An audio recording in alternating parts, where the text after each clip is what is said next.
All right, y'all, welcome to it. Yukon single shot number 5. And for me, this is a pretty big one, y'all. This is a figure I've wanted for some time.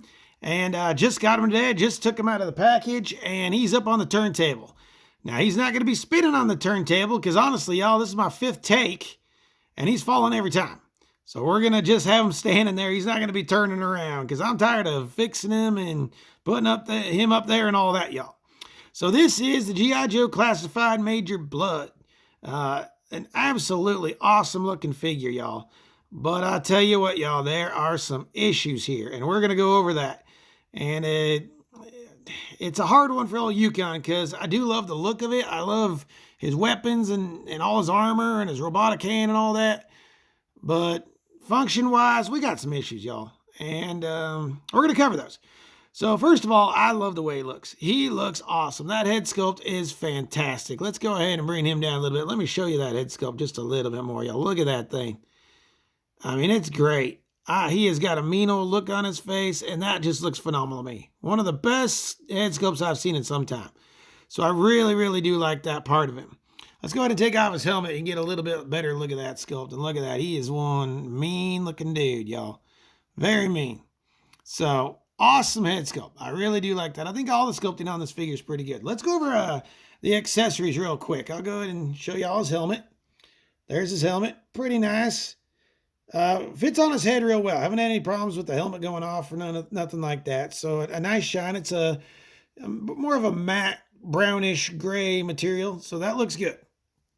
Like that a lot. Let's go ahead and take his weapons off. Now, as I'm taking his weapons off, another great thing about this figure, y'all, he has compatible storage for all his weapons. All his weapons have a place to go on a figure, which I love. I love that when they do that with a figure. So he has all the weapons. All right, so let's go over his guns first, y'all.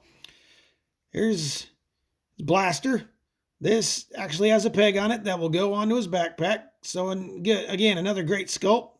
Blaster looks good. Here's his revolver.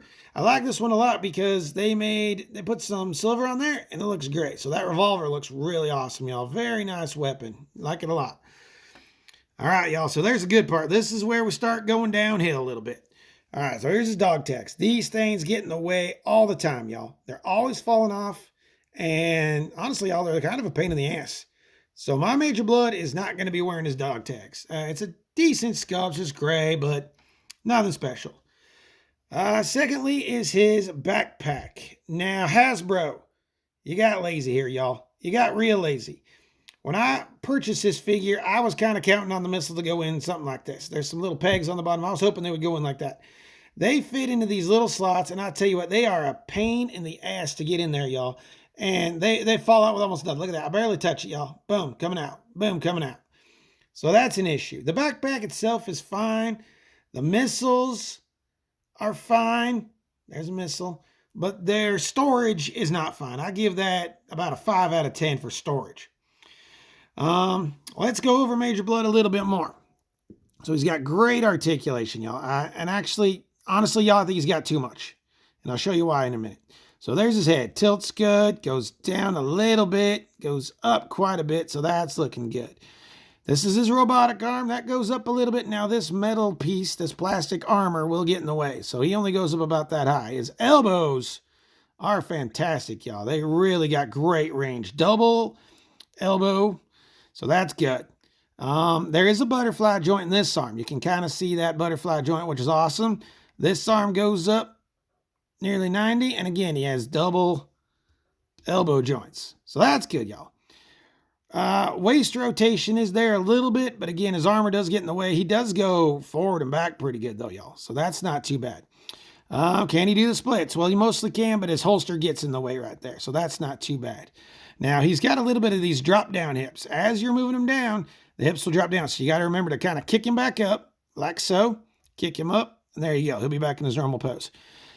His knees also are great, y'all. Great knee bend right there. Fantastic. Now, he also has some calf swivels. I think these hinder him standing a little bit. And he's got great range in the ankles a little bit. But getting this guy to stand, y'all, it's tough. Especially if you want him on a turntable. He's a tough one to do. I've noticed a little bit of looseness too. Can you hear that, y'all? That's a little loose. So he's a little loose in this leg right here, which I'm not happy about. I'm not happy at all. Let's take a look about the back. The sculpting's great. The sculpting looks good. The colors look good. All the paint looks really good. It's all crisp. I don't see any blotchiness. They even got the little bit of gray in his hair right there, so that looks really good. But, you know, like I said, I think there's a little too much articulation, honestly. And that's kind of a weird thing to say, and it's kind of a weird thing to hear. But these kind of hinder it a little bit, I think. They're kind of loose, too. So his calf rotation really is kind of hurting this figure a little bit, not to mention this accessory with the really crappy storage with these missiles. But other than that, I mean, I'm so happy to have him in my collection, y'all. I really am going to give him a thumbs up. I'm going to give him a 7.5 out of 10. I paid just a little bit over retail for him. It wasn't too bad. He's hard to get. You can't find him in the store anymore. So, you know, it's not too bad. Paying a little bit over retail, I understand that. But a 7.5 out of 10, just due to some of those weapon storage issues and some of the articulation issues. But overall, good figure. Very happy to have him in my collection. And if you get a chance, he is Yukon Phil approved, y'all. So there you go, Major Bludd. We'll get on to the next one. Y'all have a good day, and we'll see you real soon. Sayonara, y'all.